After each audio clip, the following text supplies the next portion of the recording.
Posani bail పిటిషన్పై కర్నూలు కోర్టులో విచారణ జరగనుంది. కర్నూలు జైల్లో ఉన్న పోసానిని భవానీపురం పోలీసులు పీటీ వారెంట్పై తీసుకెళ్లి అరెస్ట్ చేశారు. తర్వాత మెజిస్ట్రేట్ రిమాండ్కు ఆదేశించడంతో తిరిగి కర్నూలు జైలుకు తరలించారు పోలీసులు. చంద్రబాబు, పవన్ కళ్యాణ్, లోకేష్ను దూషించారని ఆదోని 3 టౌన్లో నమోదైన కేసులో అరెస్ట్ అయి కర్నూలు జైల్లో ఉన్నారు పోసాని. ఇప్పటికే ఆదోని పోలీసులు కస్టడీ పిటిషన్పై మెజిస్ట్రేట్ తీర్పు రిజర్వ్ చేసింది. దీంతో పోసాని బెయిల్, కస్టడీ పిటిషన్పై ఉత్కంఠ కొనసాగుతోంది.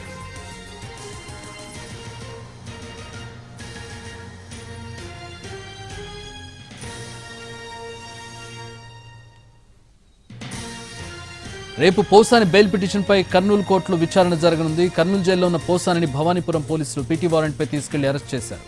తర్వాత మెజిస్ట్రేట్ రిమాండ్కు ఆదేశించడంతో తిరిగి కర్నూలు జైలుకు తరలించారు. చంద్రబాబు, పవన్ కళ్యాణ్, లోకేష్ను దూషించారని ఆదోని 3 టౌన్లో నమోదైన కేసులో అరెస్ట్ అయి కర్నూలు జైల్లో ఉన్నారు పోసాని.